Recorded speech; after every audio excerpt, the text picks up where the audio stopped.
Hello and welcome back. This is the second part of section 2.2, graphs of a function. In this video we're going to be looking at finding some values on the graph and answering some questions about this graph.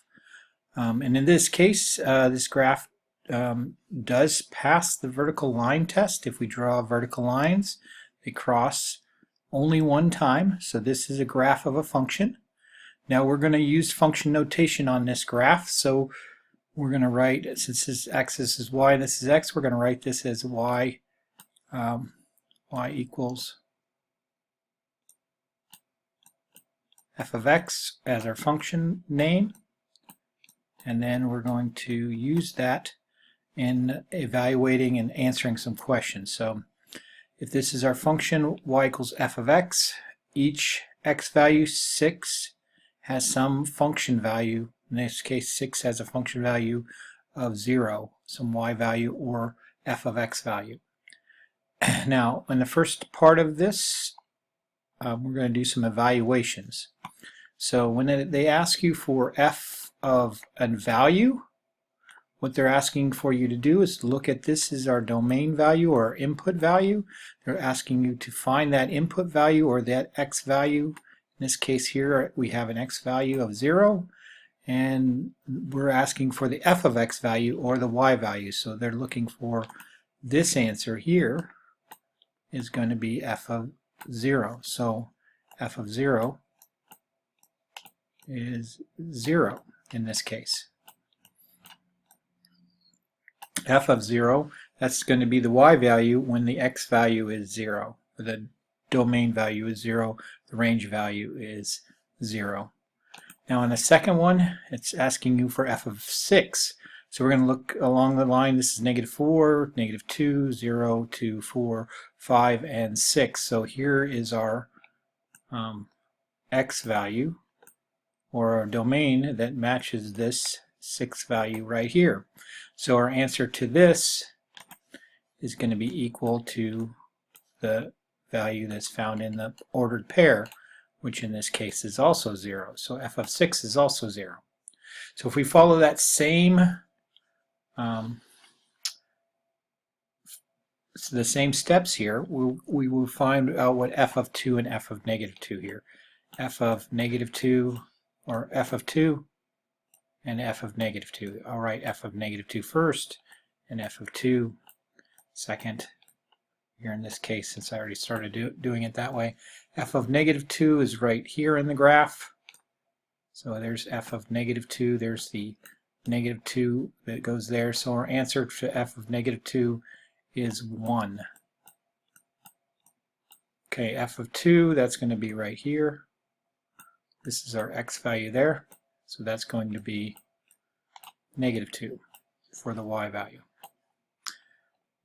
Now it's going to ask, and the third question I'm going to ask here is f of 3 positive? Now f of 3 is not found on the graph, so we have to follow the line and take a guess where f of 3 is. Well, the 3 value on the x-axis is found right about here between 2 and 4. So what we would do is we would go to the graph here and figure out what the y value would be. Well, it's going to be a negative y value. If we look at it going across this way, it's going to be somewhere between 0 and -2. It's closer to -2, but it's going to be a negative value, so we would circle the answer that it's negative. F of 3 is negative. Okay, so let's move on to some other questions we can ask about the graph. All right, same graph here. We still have f of x, y equals f of x. Same graph that we had above. We're just going to ask some more questions about it. So we're continuing on that positive negative question here. We're going to look at -1 here. Again, -1 is not found as a ordered pair. We don't see a -1 for a x value. It goes from 2 to 0 to -2. So we're looking for -1. Well, -1 would be approximately right here for the x value. We would go up and we would find a y value, and we read off the y value. In this case, it looks like it's close to 1, so we're going to say it's positive y value. It's close to 1 as a y value. All right, now on this second question in this graph, or question number 5 here, it's asking for what values of x is f of x equals 0. So they're telling you this is a range element, an answer, a y value, what we consider a y value. So we're going to be looking for, this is a range element, or range, or an output. Okay, you can think of it as an output variable. So where the output variables are the second ones. So we're looking for values where the second number, so we're looking at second numbers now. The second numbers are 0 to answer this question. Here's the second number.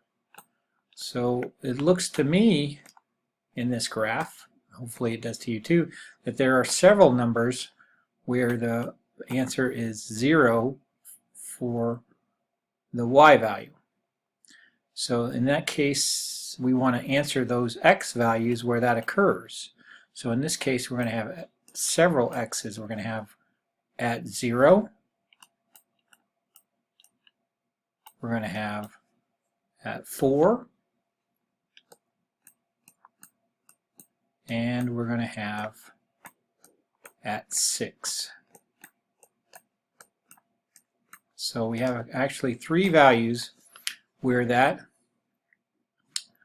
y, or the range number, comes out to be 0. Now that would be a place where it crosses the x-axis. All right, now it says for part 6 here that we're looking at values where it's less than 0. So less than 0 would be a negative value. Well, we would look at the y values. We're going to have to answer this as an interval because there are several values. We can't list them all. But this looks like here's our point where our y values become negative right here. And then they are negative here as they follow the curve until they get to this point right here. So these are our cutoffs. Somewhere in this value, we have y values, f of x values, that are negative. So what we would need to do is put in our x values from this point on the x-axis to this point on the x-axis would be our values of x. So we would say we can either use interval notation. We would say it's between 0 and 4. So all x's, we can use our set builder notation, all x's such that x's are between 0 and 4, that's set builder notation. Or we can use interval notation. That would be parentheses because we wouldn't include 0 because it's 0 there, it's not negative. And we would go to the value of 4, so this would be interval notation for that. Okay, so anything between 0 and 4 is where it's negative. Okay, let's move on to some more questions about the same function. Remember, this is y equals f of x again. Okay, we have 4 more questions here. It says, what's the domain of f? Remember, the domain are the values along this number line, or this line here. So our domain numbers are going to start here and travel all the way to this point here. So our domain is as an interval as well. Now in this interval we have solid dots, so we're going to include the interval. So in this interval we're looking at the domain of x. That's going to be our input numbers. -4 is our input. We travel all the way down here from -4 to +6. So our interval is going to be between -4 and 6, and if we wrote that in set builder notation, that would be all x's such that all the x's would be between -4 and 6. So you set Miller notation. All right, now the range of f. The range is the outputs, or the points coming out. So we would need to look at these values here. Now, in those values, we want to go from high to low or low to high. So we're looking at the values along this axis is the range. So looking at this, the low point is right here. So that'd be my low point of my range. And I'd travel up. This one goes up to 2. This one goes up to 3. So it looks like my highest value is 3, and then it drops back down. So my range for this would be the values from -2 as the lowest point, and +3 is the highest point. So 2 to 3, including those points. Okay, and if we wrote that in set builder notation, it would be y values such that from -2 to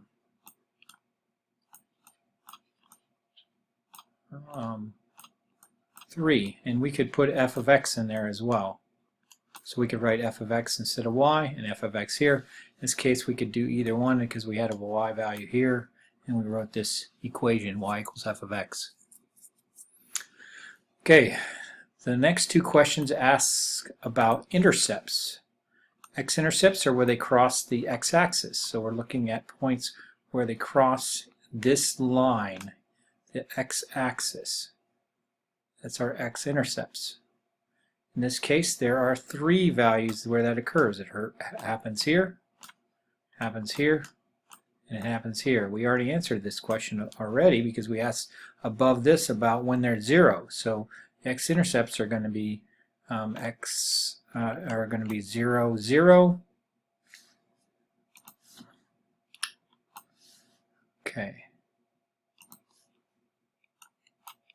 0, 0. 4, 0, and 6, 0.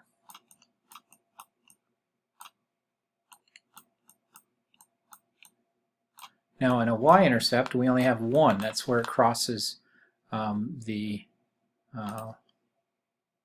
y-axis, and that happens at 0, 0 again. So the 0, 0 is an x and a y-intercept. Okay, let's go to our final questions here. Okay, our final questions asks, how often does the line y equals -1 intersect the graph? Now y equals -1 would be a line that's it's a horizontal line at -1. So it would travel like this through this. It would be a horizontal line through -1. And it looks like here it crosses twice. So that my answer to this would be 2.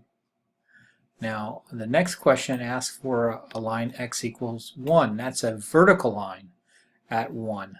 So we would cross, this would be x equals 1. X equals 1.